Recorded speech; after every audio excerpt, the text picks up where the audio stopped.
नमस्कार, आप देख रहे हैं युग करवट न्यूज और आपके साथ मैं हूं शोभा भारती। पेश है आज का हमारा न्यूज बुलेटिन। आइए नजर डालते हैं आज के हेडलाइंस पर। भाजपा प्रत्याशी की कार में मिली ईवीएम, कांग्रेस ने की चुनाव रद्द करने की मांग। आयोग ने कहा ईवीएम को कोई नुकसान नहीं। भाजपा ने की पंचायत चुनाव में वार्ड प्रत्याशियों के नामों की घोषणा। सभी पदों पर नए चेहरों को मिला है टिकट। कल से होगी नामांकन प्रक्रिया शुरू। हजारों की संख्या में बिके फॉर्म, सुरक्षा के पुख्ता इंतजाम। राजधानी लखनऊ को मिली 2 फ्लाईओवर की सौगात। रक्षा मंत्री राजनाथ सिंह ने टेढ़ी पुलिया फ्लाईओवर का किया उद्घाटन। और साइकिल सवार को बचाने के चक्कर में इंदिरापुरम में तेज रफ्तार कार पलटी। 1 की मौत, 3 घायल, नाबालिग चला रहे थे कार। असम विधानसभा चुनाव के दौरान भाजपा प्रत्याशी की कार से ईवीएम मशीन मिलने पर हंगामा मच गया। कांग्रेस ने चुनाव आयोग से इस सीट पर चुनाव रद्द करने की मांग की है। करीमगंज जिले के रतबारी विधानसभा सीट के एक मतदान केंद्र की ईवीएम मशीन कार में मिलने पर लोगों ने जमकर पत्थरबाजी की थी। चुनाव आयोग का कहना है कि ईवीएम पूरी तरह से सुरक्षित है। असम विधानसभा चुनाव के दौरान शुक्रवार को उस समय विवाद हो गया जब भाजपा के एक प्रत्याशी की कार में एक ईवीएम मशीन पाई गई। बाद में चुनाव आयोग की ओर से बताया गया कि जिस कार में ईवीएम मशीन को ले जाया जा रहा था वह कार खराब हो गई। इसके बाद प्रत्याशी की कार में ईवीएम को स्ट्रांग रूम तक ले जाया गया।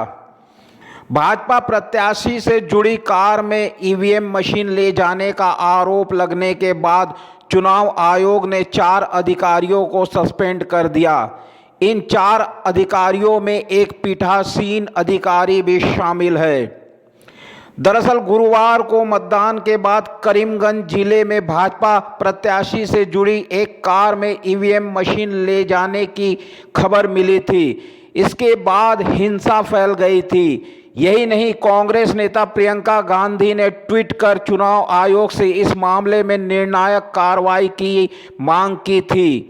मीडिया रिपोर्ट्स के मुताबिक चुनाव आयोग की कार खराब होने के चलते पोलिंग एजेंट्स ने भाजपा नेता से जुड़ी कार से लिफ्ट ली थी। चुनाव आयोग का कहना है कि जांच में सभी ईवीएम पूरी तरह सुरक्षित पाई गई है, उनकी सील नहीं टूटी है। आयोग ने बताया कि ईवीएम समेत बीयू, सीयू, वीवीपैट को स्ट्रांग रूम में सुरक्षित जमा कर दिया गया है। कार में ईवीएम का वीडियो वायरल होने के बाद कांग्रेस ने चुनाव आयोग और भाजपा पर कई गंभीर आरोप लगाए। पार्टी प्रवक्ता रणदीप सुरजेवाला ने वहां के चुनाव को रद्द करने की मांग की है। किसी की गाड़ी खराब हुई और भारतीय जनता पार्टी का उम्मीदवार गाड़ी लेकर पहुंच गया। इलेक्शन कमीशन की जो और ये वीडियो है जो पत्रकार साथियों ने दिया कि जो कृष्णेंदु पॉल हैं उनकी गाड़ी में election commission of India, Bharat का चुनाव आयोग ईवीएम ट्रांसपोर्ट कर रहा था। अब भैया ईसीआई भी बताएं, आपको पूरे असम में कोई गाड़ी नहीं मिली, भारतीय जनता पार्टी के उम्मीदवार की गाड़ी ही मिली ईवीएम ट्रांसपोर्ट करने के लिए। जब भाजपा हारती है तो फिर उसके पास एक ही मंत्र है, फिर वो ईवीएम की शरण में जाने की कोशिश करती है। हर बार जब भारतीय जनता पार्टी हारेगी तो वो ईवीएम देवता की शरण में जाने की कोशिश करेगी। इस बार ईवीएम ने भी उसे नकार दिया है लगता है। दरअसल करीमगंज की रतबारी विधानसभा सीट पर वोटिंग के बाद जब पोलिंग टीम ईवीएम लेकर जा रही थी तो कार अचानक खराब हो गई। पोलिंग टीम स्ट्रांग रूम की ओर जा रही थी। कार खराब होने पर टीम की ओर से चुनाव आयोग से दूसरी कार की मांग की गई। पोलिंग अफसरों की ओर से दूसरी कार की व्यवस्था भी की गई थी, लेकिन तब तक उन्होंने बीजेपी नेता से जुड़ी एक कार से में लिफ्ट ली थी। यह पूरा मामला गुरुवार रात को सामने आया जब कार में ईवीएम मिलने पर 50 से ज़्यादा लोगों की भीड़ की ओर से पत्थरबाजी की गई थी। इस हमले में कार के शीशे टूट गए। यह कार करीमगंज जिले की ही पाथरकंडी विधानसभा सीट से भाजपा उम्मीदवार कृष्णेंदु पाल से जुड़ी हुई थी। हालांकि अब तक भाजपा की ओर से इस संबंध में कोई बयान नहीं आया है। ब्यूरो रिपोर्ट, युग करवट न्यूज। भाजपा ने पंचायत चुनाव में प्रत्याशियों के नाम की घोषणा कर दी है। प्रथम चरण में होने वाले जिलों के लिए वार्ड उम्मीदवारों की घोषणा की गई। लोमनी में रामेश्वरी, अंशु मावी और ममता त्यागी को टिकट दिया गया, जबकि भोजपुर में अमित चौधरी, सुमन देवी, जोगेश्वर, संजू जाटव और गौरव कुमार को टिकट दिया गया। मुरादनगर में गौरव और पुष्पेंद्र को टिकट दिया गया। रजापुर ब्लॉक में मेहताब चौधरी, दिनेश जाटव को टिकट दिया गया। पार्टी के प्रदेश अध्यक्ष स्वतंत्र देव सिंह ने प्रत्याशियों के नाम की घोषणा की। उत्तर प्रदेश में पहले चरण के ग्राम पंचायत चुनावों के लिए शनिवार से नामांकन प्रक्रिया शुरू होगी। गाजियाबाद जिले में पहले चरण में चुनाव होने हैं। इसके लिए जिला निर्वाचन अधिकारी द्वारा ARO की तैनाती कर दी गई है। तो वहीं जिले को भी 21 जोन 78 सेक्टर में बांटा गया है। 3832 कर्मचारियों की चुनाव में ड्यूटी लगाई गई है। वह 20% स्टाफ को रिजर्व में रखा गया है। जिले में चुनाव के लिए हजारों की संख्या में नामांकन फॉर्म खरीदे जा चुके हैं। गाजियाबाद जिले में शनिवार से पहले चरण के ग्राम पंचायत चुनावों के लिए नामांकन प्रक्रिया शुरू होगी। जिले के सभी ब्लॉकों पर नामांकन प्रक्रिया 3 व 4 अप्रैल को चलेगी। इसके लिए ARO की नियुक्ति कर दी गई है। ग्राम पंचायत के लिए जिले को 21 जोन में बांटा गया है। जोन में 78 सेक्टर बनाए गए हैं। जिले में 57 बूथ संवेदनशील, 144 बूथ अति संवेदनशील और 132 अति संवेदनशील प्लस श्रेणी के हैं। पंचायत चुनाव में 3832 कर्मचारियों की ड्यूटी लगाई गई है। इसके अलावा 20% स्टाफ को रिजर्व में रखा गया है। पंचायत चुनाव के लिए प्रत्याशियों द्वारा नामांकन पत्र खरीदे जा रहे हैं। अब तक कई हजार नामांकन पत्र संभावित प्रत्याशियों द्वारा खरीदे जा चुके हैं। शुक्रवार को भी नामांकन पत्र खरीदने के लिए लोगों की लाइन ब्लॉक व जिला पंचायत कार्यालयों पर लगी रही। जानकारी के अनुसार 5वें दिन तक जिला पंचायत सदस्य के लिए 285 नामांकन पत्रों की बिक्री हुई है। भोजपुर ब्लॉक में प्रधान पद के लिए 511, क्षेत्र पंचायत के 533, ग्राम पंचायत के 336 फॉर्म बिके। मुरादनगर ब्लॉक में प्रधान पद के लिए 431, क्षेत्र पंचायत के लिए 246, ग्राम पंचायत के लिए 360 नामांकन पत्र बिके हैं। रजापुर ब्लॉक में प्रधान पद के लिए 421, क्षेत्र पंचायत के लिए 460, ग्राम पंचायत के लिए 348 फॉर्म बिके। लोनी ब्लॉक में प्रधान पद के लिए 357, क्षेत्र पंचायत सदस्य के लिए 396, ग्राम पंचायत के लिए 157 फॉर्म बिके हैं। इस बार एक ही जिले में एक चरण में चुनाव संपन्न कराए जाएंगे। ऐसे में बड़ी संख्या में प्रत्याशी नामांकन कराने केंद्रों पर पहुंचेंगे। 2 दिन का समय होने के कारण प्रत्याशियों के पास भी समय कम होगा। नामांकन के लिए भारी पुलिस बल भी इस दौरान तैनात रहेगा ताकि किसी प्रकार की कोई तनाव की स्थिति उत्पन्न न हो सके। जिले में नामांकन के दौरान कोविड नियमों का सख्ती से पालन किया जाएगा। बिना मास्क के प्रत्याशियों को नामांकन कक्ष में प्रवेश नहीं करने दिया जाएगा। तो वहीं भीड़ अधिक होने पर सोशल डिस्टेंस के आधार पर ही नामांकन किए जाएंगे। प्रत्याशियों को नामांकन केंद्रों पर अधिक भीड़ लाने की अनुमति नहीं है। वह सिर्फ अपने साथ 2 प्रत्याशियों को ही ला सकेंगे। नामांकन 4 अप्रैल तक चलेंगे। इसके बाद नामांकन पत्रों की जांच 5 से 6 अप्रैल को होगी। नामांकन वापसी 7 अप्रैल को और प्रतीक आवंटन भी 7 अप्रैल को किया जाएगा। मतदान 15 अप्रैल को सुबह 7 बजे से शाम 6 बजे तक होगा। गाजियाबाद जिले में ग्राम पंचायत चुनाव में 161 ग्राम प्रधान, 14 जिला पंचायत सदस्यों, 323 क्षेत्र पंचायत सदस्यों, 2141 ग्राम पंचायत सदस्यों के पदों पर चुनाव होना है। पहले चरण में उत्तर प्रदेश के गाजियाबाद सहित प्रदेश के 18 जिलों में चुनाव होना है, जिसमें सहारनपुर, रामपुर, बरेली, हाथरस, आगरा, कानपुर नगर, झांसी, महोबा, प्रयागराज, रायबरेली, हरदोई, अयोध्या, श्रीवस्ती, संत कबीर नगर, गोरखपुर, जौनपुर, भदोही जिला शामिल है। ब्यूरो रिपोर्ट, युग करवट न्यूज। राजधानी लखनऊ को शुक्रवार को 2 फ्लाईओवर की सौगात मिली। मुख्यमंत्री योगी आदित्यनाथ और सड़क परिवहन मंत्री नितिन गडकरी की मौजूदगी में रक्षा मंत्री राजनाथ सिंह ने विकास नगर की टेढ़ी पुलिया पर बने फ्लाईओवर का उद्घाटन किया। एक और फ्लाईओवर का भी शिलान्यास किया गया। उत्तर प्रदेश की राजधानी लखनऊ को शुक्रवार को फ्लाईओवर की सौगात मिली। मुख्यमंत्री योगी आदित्यनाथ, रक्षा मंत्री राजनाथ सिंह और सड़क परिवहन मंत्री नितिन गडकरी ने 280 करोड़ रुपए के 2 फ्लाईओवर परियोजना का लोकार्पण और शिलान्यास किया। विकास नगर की टेढ़ी पुलिया पर बने फ्लाईओवर का उद्घाटन किया गया। इस फ्लाईओवर से लाखों लोगों को राहत मिलेगी।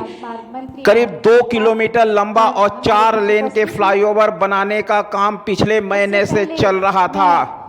इंजीनियरिंग कॉलेज से मुंशी पुलिया और विकास नगर से कुर्सी रोड के इंटरसेक्शन को टेढ़ी पुलिया चौराहे के नाम से जाना जाता है। इस फ्लाईओवर को 4 लेन बनाया गया है। पंजीकृत वाहनों की संख्या जो वर्ष 2000 में 50,000 के लगभग थी, वह 1 लाख प्रति वर्ष की दर से बढ़ रही थी, जो वर्तमान में 26 लाख के करीब पहुंच गई है, के कारण अत्यधिक जाम व प्रदूषण की स्थिति बनी रहती है। इस दृष्टि से 2014-15 में माननीय गडकरी जी के सहयोग से लखनऊ के चारों 5,400 करोड़ की लागत से 5,400 करोड़ की लागत से 104 किलोमीटर 8 लेन वाली आउटर रिंग रोड का निर्माण कार्य प्रारंभ किया गया था, जिसमें सुल्तानपुर रोड से अयोध्या मार्ग तक लगभग 300 करोड़ की लागत से 12 किलोमीटर 6 लेन मार्ग राज्य सरकार के अंशदान के रूप में स्वीकृत हुआ था। वहीं एक और फ्लाईओवर का निर्माण कराया जाएगा। रक्षा मंत्री राजनाथ सिंह ने कहा कि राजधानी में ट्रैफिक जाम से मुक्ति के लिए पिछले कुछ वर्षों से कई फ्लाईओवर का निर्माण किया गया है। इन फ्लाईओवरों के बन जाने से जनता के लिए आवागमन सुगम होगा। जैसी आपको जानकारी है कि आज टेढ़ी पुलिया चौराहे पर 1830 मीटर लंबे 4 लेन चौड़े और 5.5 मीटर ऊंचे फ्लाईओवर का लोकार्पण हो रहा है, जिसकी निर्माण लागत लगभग 88 करोड़ की है। और इस चौराहे की ट्रैफिक सर्वे में औसत दैनिक ट्रैफिक वाहनों की संख्या 42,000 तक पाई गई थी, जो दिनों दिन बढ़ती जा रही है, जिसके फलस्वरूप हर समय भारी जाम की स्थिति बनी रहने से अत्यंत वाहनों की गति धीमी हो जाती थी, और जिसके परिणाम स्वरूप स्वाभाविक रूप से लोगों के समय की बर्बादी होती थी और प्रदूषण भी बढ़ता था। इन सब सारी चीजों को ध्यान में रखकर 4 लेन के इस फ्लाईओवर का निर्माण की स्वीकृति वर्ष 2017 में श्रीमान गडकरी जी मंत्री राजमार्ग एवं सड़क परिवहन द्वारा प्रदान की गई थी, जिसके लिए धनराशि राज्य को उपलब्ध कराई गई।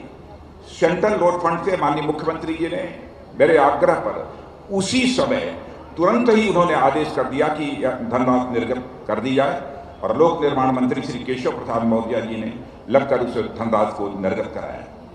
जून 2019 को कार्य प्रारंभ किया गया, और कोरोना काल के होते हुए भी नियत समय में यह कार्य पूरा किया गया है। रक्षा मंत्री राजनाथ सिंह ने कुछ महीने पहले इस फ्लाईओवर का निरीक्षण किया था और जल्द से जल्द काम पूरा कराने के निर्देश दिए थे।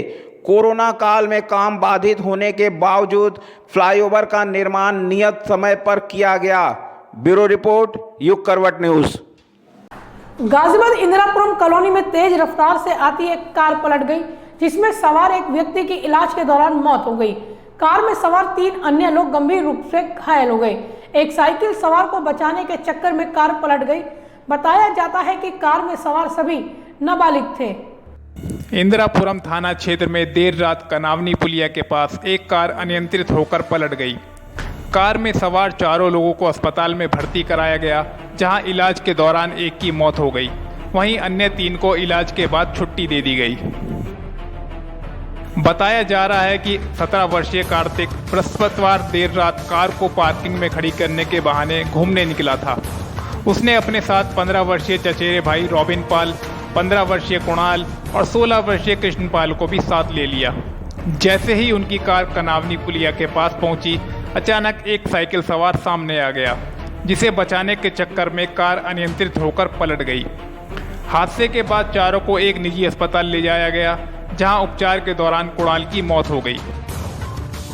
प्रत्यक्षदर्शियों ने बताया कि कार की रफ्तार काफी तेज थी, जिससे वह कई बार पलटने के बाद रुकी और उसके परखच्चे उड़ गए। हादसे के बाद सवाल उठ रहे हैं कि आखिर नाबालिगों को कार चलाने की इजाजत कैसे मिल गई। इंदिरापुरम थाना पुलिस फिलहाल मामले की जांच कर रही है, जिसके बाद उचित कार्रवाई की जाएगी। ब्यूरो रिपोर्ट, युग करवट न्यूज। शुक्रवार तड़के काकोपोरा के समबोरा गांव में आतंकियों के छिपे होने की सूचना मिलने पर सुरक्षा बलों ने सर्च ऑपरेशन चलाया। आतंकियों से हुई मुठभेड़ में सुरक्षा बलों ने 3 आतंकियों को मार गिराया। इस दौरान सुरक्षा बलों को स्थानीय लोगों के विरोध का भी सामना करना पड़ा। सुरक्षा बलों ने उस घर को बम से उड़ा दिया जिसमें आतंकी छिपे हुए थे। जम्मू कश्मीर में पुलवामा के काकापोरा इलाके में सुरक्षा बलों ने 3 आतंकियों को मार गिराया। यह मुठभेड़ करीब 6 घंटे तक चली। पहले खबर आई कि एक आतंकी मारा गया है जबकि 2 आतंकियों को घेर लिया गया है, लेकिन बाद में सुरक्षा बलों ने उस घर को ही बम से उड़ा दिया जिसमें आतंकी छिपे थे। मौके से तीनों आतंकियों के शव और 3 हथियार बरामद किए गए हैं।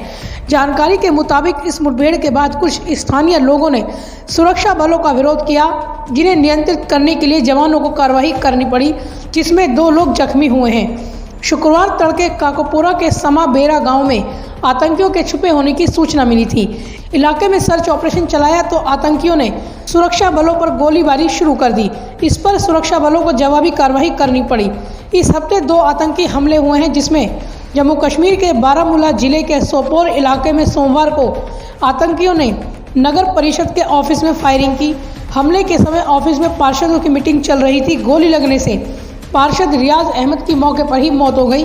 वहीं पार्षद शमशुद्दीन घायल हो गए। इस हमले में एक पुलिसकर्मी शफाकत अहमद भी घायल हुए हैं। उन्हें अस्पताल में भर्ती कराया गया है, जहां उनकी भी मौत हो गई थी।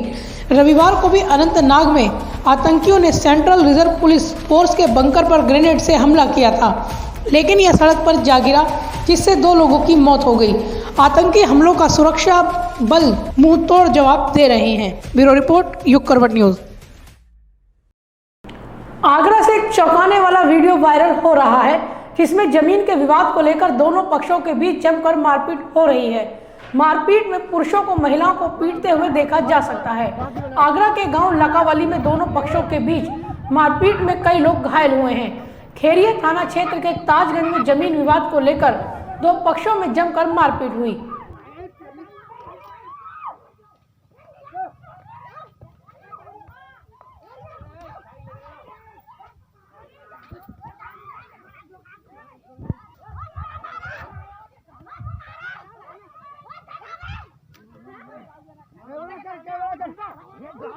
गाजियाबाद के कल्लूगढ़ी में बिजली के तारों की चिंगारी से खेत में खड़ी गेहूं की फसल जलकर राख हो गई।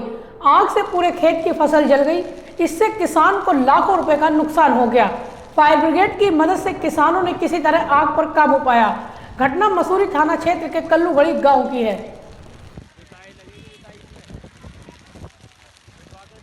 तो फिलहाल आज के लिए बस इतना ही। गाजियाबाद और आसपास की खबरों के लिए देखते रहिए युग करवट, और विस्तार से खबरों को जानने के लिए पढ़िए युग करवट न्यूज़पेपर। सब्सक्राइब कीजिए युग करवट। नमस्कार।